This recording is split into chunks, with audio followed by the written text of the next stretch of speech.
Good morning, YouTube family. Today is Friday, the day before I'm going to take a really long trip. 21 days, exactly. So this time, I'm giving myself pretty much 2 days for each state. So that way I'm not in a hurry. And, I might have time to look at other stuff. So if you're new to this channel, um, go ahead, click subscribe and click on that bell. That way when I will post video vlog every day, I will try. So far, I'm pretty successful with that. Anyway, so before I take any long trip away from home, I usually do all my pre-check under the engine, all around the car. So let's go ahead and check it out, what I do on my long trip.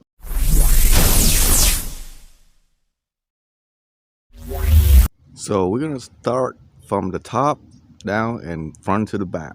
So let's, first of all, you want to check your engine oil when it's cold. So right now, see how mine sit just about a little bit above middle. That's good. And see how fresh that fluid is? I just changed it yesterday. And at the end of this, you can check out how I do it at the end if you want to. And then transmission oil, but I'm not gonna check it yet, because preferably you want to check the transmission oil when it's warm up to the operating temperature. So normally you would run it for about 5-10 minutes, so that way the fluid will expand, then it will give you the right measurement. You can check your power steering fluid if you have one. This is so old, it's hard to see through anymore. So preferably, you see how this hose right here, you want to have fluid above it, just right above it. You don't want too much. Like I said, this just like transmission oils, I use the same oil for transmission oil because it's a 21 years old. If you use transmission oil, it have some kind of chemical to help to rejuvenate the seal inside the power steering system. Or you can always open this up and look at the seat right here. That's enough. As long as you hit about right here, it's enough. Every different car have a different way of measurement, but just make sure you have enough fluid above the highest hose. Right now, this thing have a really slow leak somehow. And then we're gonna check the, like I said, when it's cold, that's when you want to check the stuff that require cold, like my radius fluid. It should be full. I mean, I changed this not too long ago. The expansion fluid is here for the, it should be, you should have water. See, right now I am a little bit short, so I'm gonna have to fill it up to here. See, there's a middle mark right there. So you always want to give room for expansion, so always put it in the middle. See, there's a low mark and a high mark. Always put it in the middle. You want to get some windshield fluid.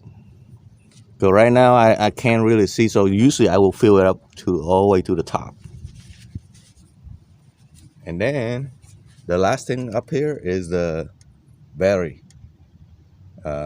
This one using, it's a standard battery, so it's using water. There's water in here, so let's check it out. Yeah, you want to clean the area around the cap really well before you open up. You don't want crap to fall into it. That's not good for the battery. So it's gonna be hard to remove this cap, so gently pry this thing slowly on each side.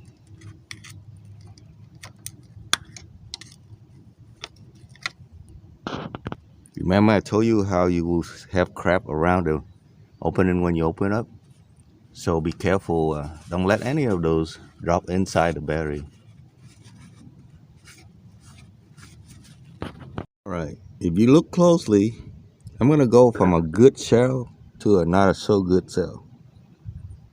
See, like that one is not so good because the water is not filled up all the way to the top. You see how the shell, if the water doesn't cover the shell, you're not gonna have a good charge. See, this one is good. It's all the way to the top of the rim, the whole plastic right there. That one, it's okay. But don't just fill it up with any kind of water. You have to use distilled water. Next up is a brake fluid. So if you wondering how do I know where all my fluid, where to check, you need to read the manual that come with the vehicle. If you don't have one, buy one. It's good to know your vehicle inside out. So you can either open this up.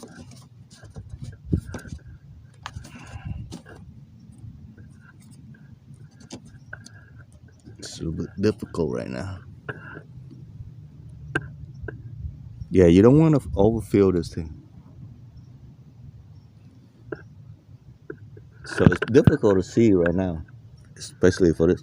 But what you want to do is have it all the way up to the max right here. See how it say max right here? There's a minimum and maximum. This is very important. You need your brake.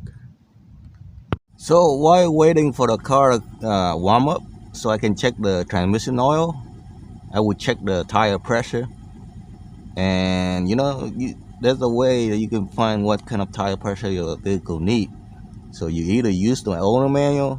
Like I said, people ask me, what you need to know when you take a long trip on your vehicle. I say you need to know your vehicle. Well, how you do that? Read the owner manual from the front to the back. Yes, from the front to the back, so you know everything about your vehicle. Because when something go wrong, then you know where and what and where to look for. So another quick way of finding the tire pressure is usually every vehicle will have a label near the driver door to show you what pressure it should be. So for this, I'm putting 32 and 32. It's just me, because if I have more people, then I'll put 35, but just 32 and 32. So to measure your transmission oil, you pull out the dipstick, wipe it dry, and then put it back in. You see how there's a cool and a hot slot? You want it to be, well, when it's not engine warm, then you can check it with the cool. But I always run my engine hot, so that way I will check the hot so that you get the right amount in there. All right.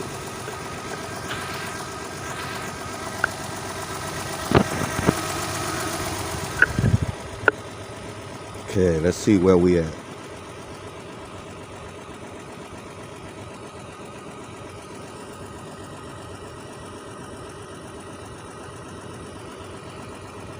Look like I'm a little bit short on transmission fluid, so I have to fill it up. I think it takes about a quart. Let me double check.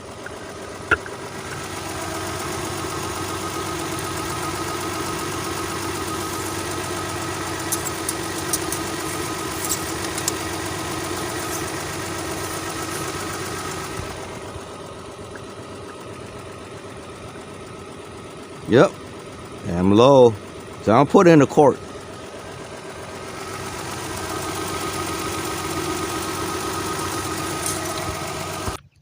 So after the engine warm up, I already checked the fill it up. I fill up a little bit too much, so it's better to fill it up slowly. Check it over and over that way until you get it's a little bit over my hot mark, but that's okay. But this thing have a very slow leak on the very slow. So remember when I talking about the overfill? So right now the engine's hot. You can see the level is up to here. I fill it up to here. That way, if the system is short in the system, it will automatically suck and then fill it up. So it's always good to fill up to here when it's hot, and you still have room for expansion. So let's go check on the tire. So the tire is a very important part. It's It's the meet between your vehicle and the growth. So you want to make sure you have good trade. So how do you know it's a good enough trade? See the penny? See how the Lincoln head is disappear? If you have to have a list like this to be safe. But right now my tire new, pretty much new, so it's way more than safe, you know. See right here is safe. Anything more than this, that means you don't have enough tread, so you need new tire. So we good on tire, but we have to check the tire pressure. Like I told you on the previous clip, that this is where the tire will tell you what kind of PSI you need to put in there. So one of the items that most people miss checking on is the spare tire. You know, outside, out of mind. Oh, by the way, I bought an extra oil. That way, I know my vehicle will burn 1 quart every 1,000 when I'm on the road. So I bought a whole 5 quart. That's cheaper. Last time they pretty much ripped me on the road with $4 or $5 a quart. This is only like $13.99 from Walmart. So this vehicle, where is the spare tire? So that's why you need to read your manual to know where your spare tire is. And you need to make sure you have the right pressure for the spare tire. That's right. It's right here. Most Toyota SUV van will have it here instead of inside the vehicle. In order to get access to that, you have to use the iron tire to crank this and drop it down. Yeah, this one you just turn and drop it down. I will show you once I drop it all the way down.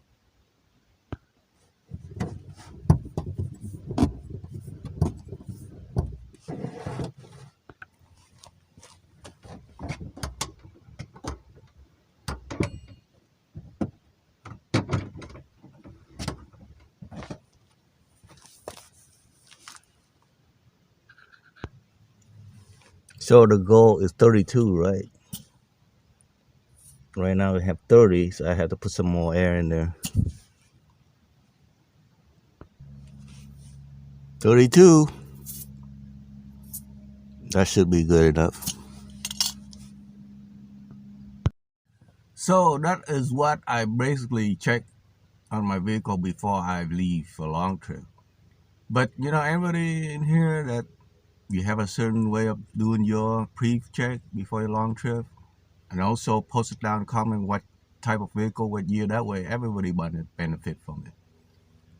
And so far I know my rear right tires lose pressure very slowly. Every 2 days I lose about 8 pounds.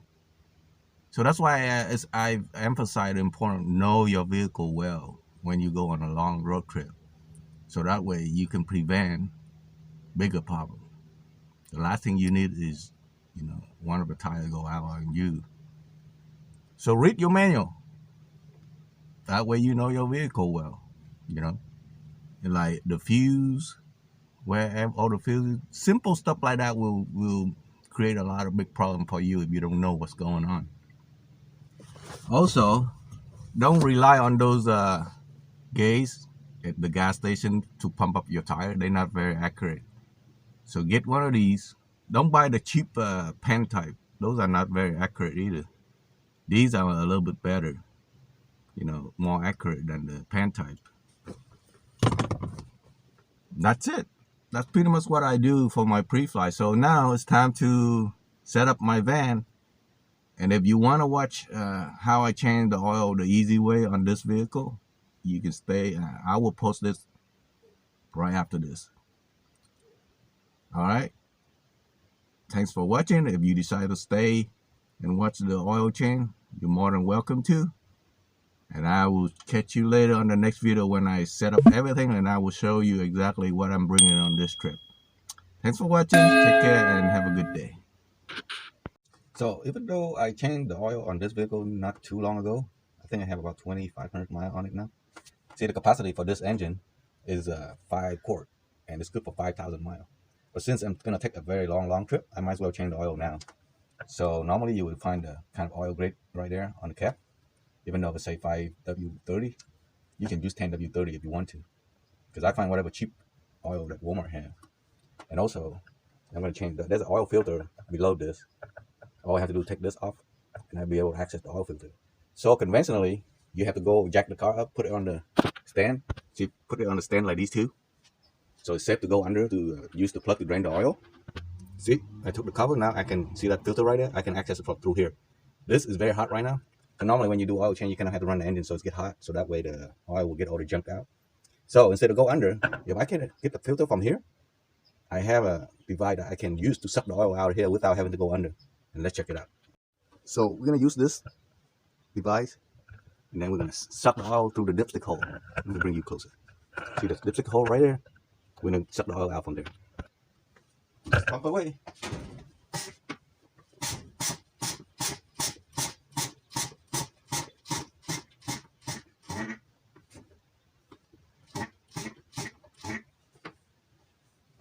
So you can see how if you get about close to 5 quart of oil, you know you got the majority of the oil out. You can tell, see how the tube is start bubbling. You pretty much got majority of it out.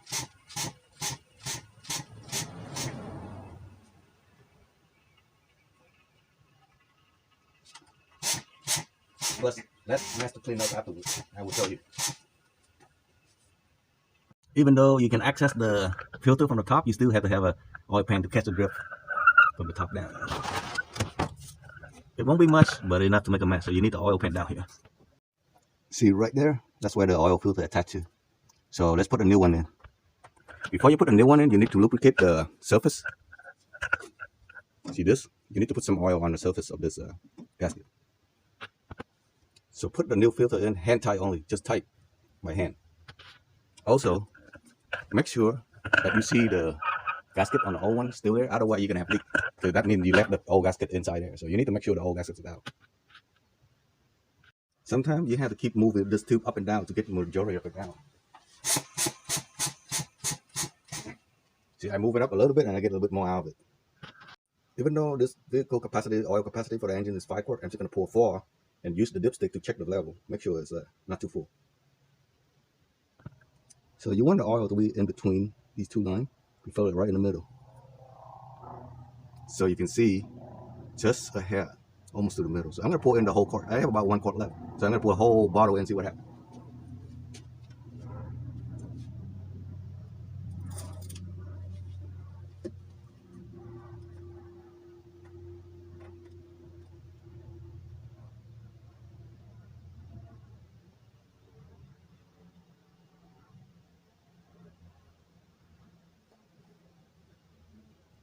Oh, not again.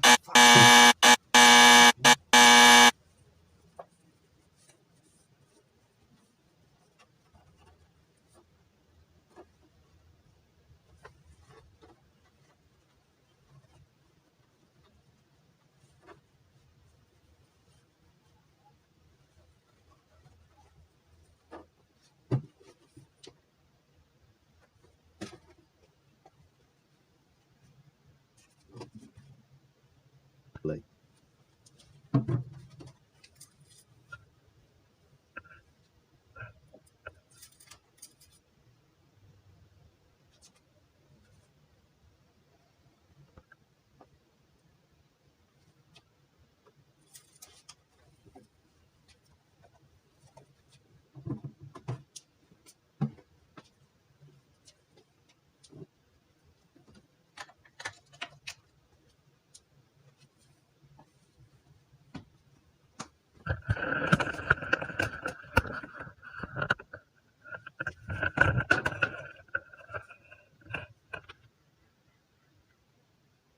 Now I put the cap back on. I retight that real well. We didn't do anything on the bottom. We only suck the oil out of this oil stick tube. Just gonna start the engine, make sure nothing leak in this area. Okay. So we're gonna make sure nothing leak around here, down here, nothing leak. We're gonna go down on the bottom. See, no dripping. See, there's a residue leak from the rain when we did it. We didn't catch all of it, so it spilled out on the floor a little bit, but that's okay. As long as there's no leak, you don't see any dripping, new dripping, then it's good. So after I drain all the oil out, just take the tubing out and pour the used one into the empty container. Simple, clean. Except for that one, I might have to clean it up a little bit with the towel because that filter leaking out. But the plus of using the system, you don't have to crawl under the vehicle to change the oil. Jack up the vehicle, put it on the safety stand, and then go crawl back down and seal it. But you can't do this all the time. Once in a while, you have to actually go down there so you can get the slush out of the oil pan.